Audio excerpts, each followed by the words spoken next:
오늘 생명의 생각 가족들과 함께 나눌 성경 말씀은 에스겔서 5장 13절에서 17절까지 엄중한 심판의 예고이라는 주제가 되겠습니다.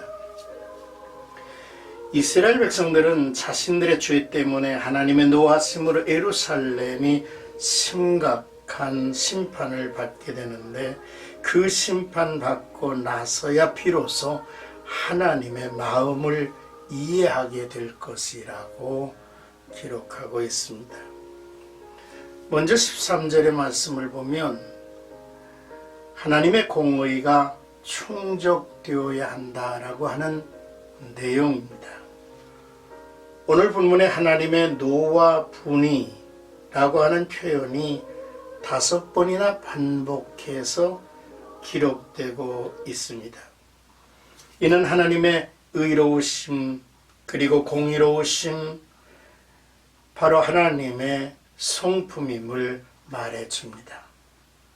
내 노가 그들에게 다한즉 분이 풀려서 마음이 가라앉으리라 하셨습니다. 내 노가 다한즉이란 말은 하나님의 공의가 충족되어야 한다는 뜻입니다.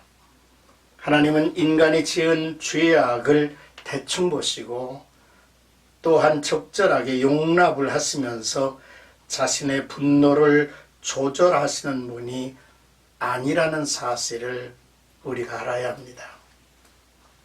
성경은 죄의 싹은 사망이라고 선언하십니다. 홀이라도 갚지 않고서는 거기에서 나올 수 없다 하셨고요. 예수님은 우리의 몸, 우리의 지체가 범죄했다면 잘라버리라 라고까지 명하셨습니다. 우리의 죄를 위해서 아들을 십자가에 달리시기까지 하심으로 죄를 속량하신 일을 보면 하나님의 공의는 충족되어야 함을 보여주고 계신 거죠.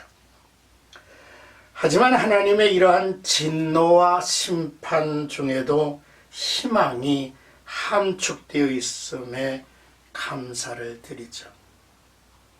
하나님의 노와 분이 풀리고 또한 가라앉는다라고 하는 표현입니다. 바로 하나님은 골고다에서 아들이 피를 흘리심으로 하나님의 공의를 충족시키셨습니다.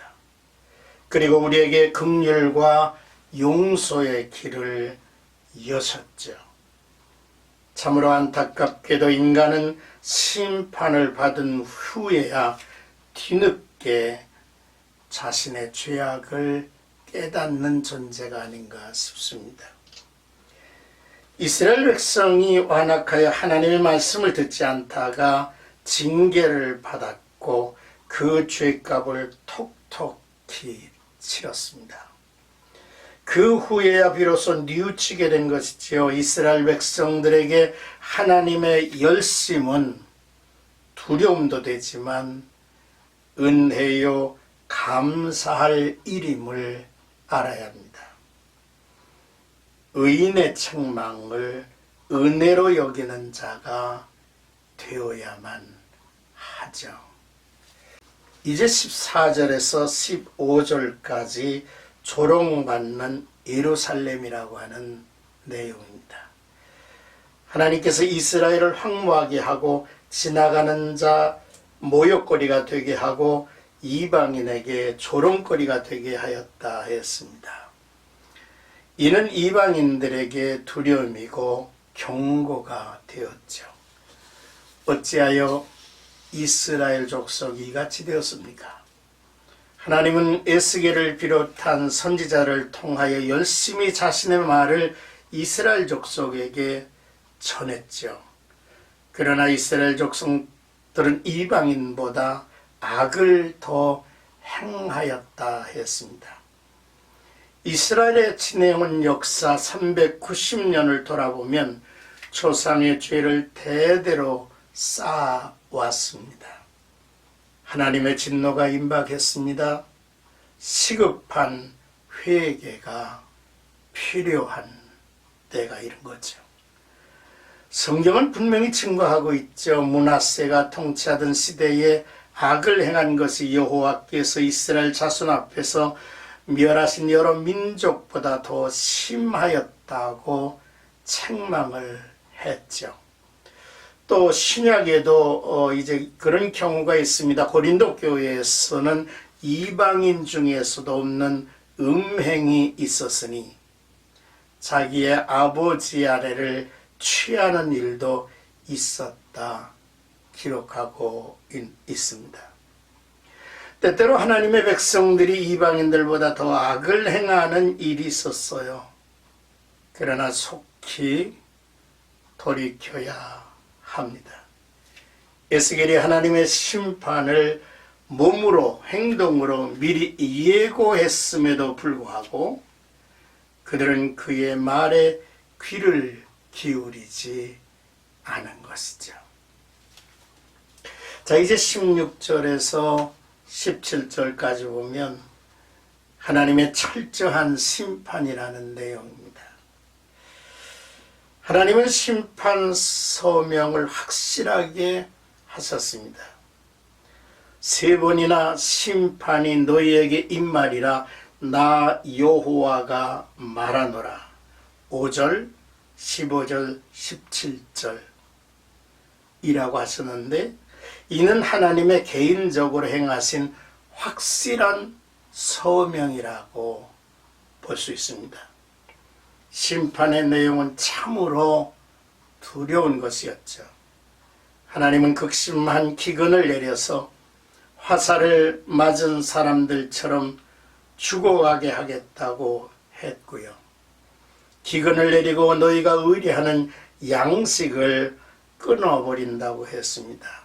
신명기에서 말씀하신 재앙들 우박, 비, 쥐, 메뚜기, 깐부기가 덮쳤을 것입니다. 더 나아가 사나운 짐승들을 보내 자식을 빼앗겨 외로움에 정신을 잃을 것이고 전염병과 유혈 사태를 겪게 되리라고 했습니다. 도시에 악한 짐승들이 들끓는다는 것은 이미 그 도시가 멸망하여 폐허가 되었다는 것을 암시하는 거죠. 이 예언은 1차적으로 주전 586년 바벨론의 느부갓네살에 의해서 이루어졌습니다. 범죄한 이스라엘 백성에게 노와 분과 중한 책망으로 하나님께서 징벌하신 것이죠. 이로 인해서 주변에 있는 민족들이 손가락질하며 비웃게 되지 않았습니까? 또한 이방인들까지 이스라엘의 처참한 모습을 보고 교훈을 삼았던 것을 우리가 볼 수 있습니다. 지혜로운 사람은 말씀을 듣고 깨닫습니다. 어리석은 자는 곤란을 당한 후에야 깨닫습니다. 그러나 가장 미련한 자는 그래도 깨닫지 못하는 이들이죠. 오늘 본문의 말씀을 통해서 몇 가지 정리하고 나갔으면 좋겠습니다. 언제나 하나님의 공의와 심판은 살아있다는 거죠. 또한 성도들의 범죄로 세상에서 조롱받는 존재가 되어서는 안 된다는 것입니다. 또한 이방인보다 악을 더한다면 그는 하나님의 백성이 아니죠. 하나님을 경외하는 사람이 선민입니다. 두려움, 사랑, 신뢰, 여호와 하나님을 그의 위대하신 까닭에 두려워할 줄 알고 또 여호와 하나님의 변함없으신 이제 사랑에 우리도 사랑하고 또한 은혜로 살아갈 수밖에 없는 우리들에게 까닭에 그만을 신뢰합니다. 바로 이것이 여호와를 경외하는 마음이요 삶이라 할 수 있습니다.